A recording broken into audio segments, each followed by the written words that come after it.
Kumusta kayo mga kababayan? Lalong-lalo na sa ating mga biyahero at biyahera. Ito po, walang kahirap-hirap kung kayo po ay pupunta ng paliparan ng ating Ninoy Aquino International Airport. Ito po sa Laguna po ito ha. Nakikita nyo naman yung aking pinakita. Santa Rosa, Laguna po. Sa may Robinson. Kilala nyo yan. Ito po, mayroon po ditong mga, kung tawagin ba, airport bus. Yung mga hindi pa nakakaalam, alam ninyo, dito walang kahirap-hirap, air condition. Pag pumunta ka ng Terminal 1, Terminal 2, Terminal 3, iikot na po yan doon mga kaibigan. Santa Rosa, Laguna ha.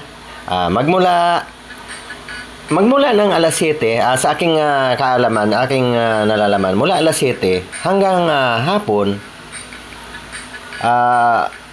ang interval ng biyahe nito mga kaibigan, isang oras. Isang oras. Palagay natin, alas 7, alas 8, alas 9, ganoon po ang ano niyan.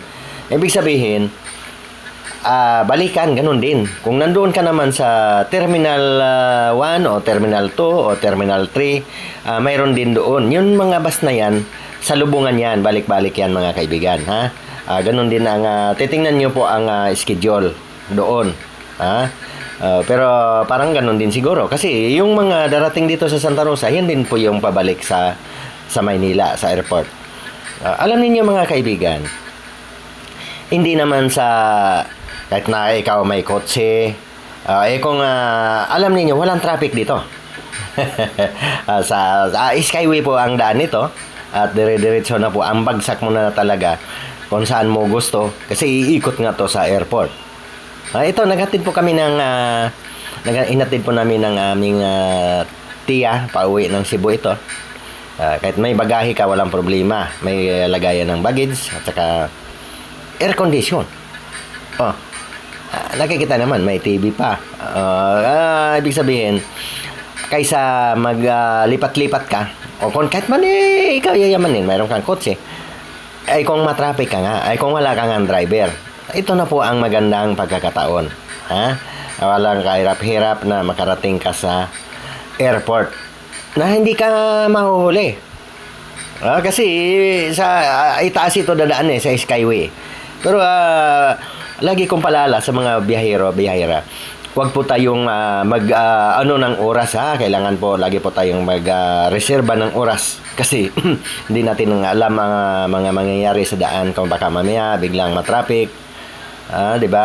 Mahuli po tayo sa ating flight. Ngayon, ito yung anak ng aming tiyahin nandito sa Binyan, Laguna. Ayan. Ito po talaga ang pinuntahan ni Tia Lorna kasi noon nga ito ay nanganak, ibig sabihin walang mag-alalay, kaya po pumunta po dito ang aming Tia Lorna. Kumusta po kayong lahat dyan sa Cebu? Ayan, nagpaalam na yung mga lola. Ayan ayan po si Tia Lorna po.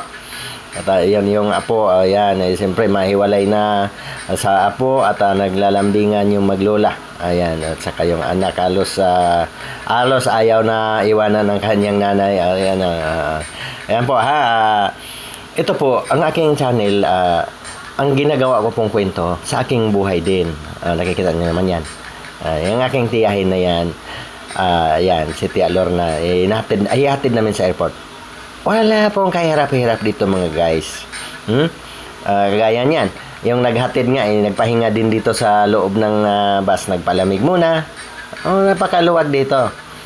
Pero kung halimbawa man maraming pasahero, walang problema. Pwede standing position. Di ba? Kung halimbawa may mga safety handrails dyan, naman nakikita mo. Wala pong problema dito. Kaya po, ulit-mulit sa mga biyahera, hindi lang po sa Laguna yan alam ko yan sa sa airport bus kasi kung tawagin, mayroon din yan sa mga ibang probinsya. Di ba? Kung ito kasing Laguna, southern Tagalog, pagpunta ka naman ng northern Luzon, papuntang Pampanga, Bulacan, yan po ang northern. Kami southern, kami Laguna po. Sana makapagbaya akong kaalaman sa inyo sa aking channel. ang aking gusto ko lagi kayong matututo. Hindi kayo mahihirapan. Ha? Walang ka problema.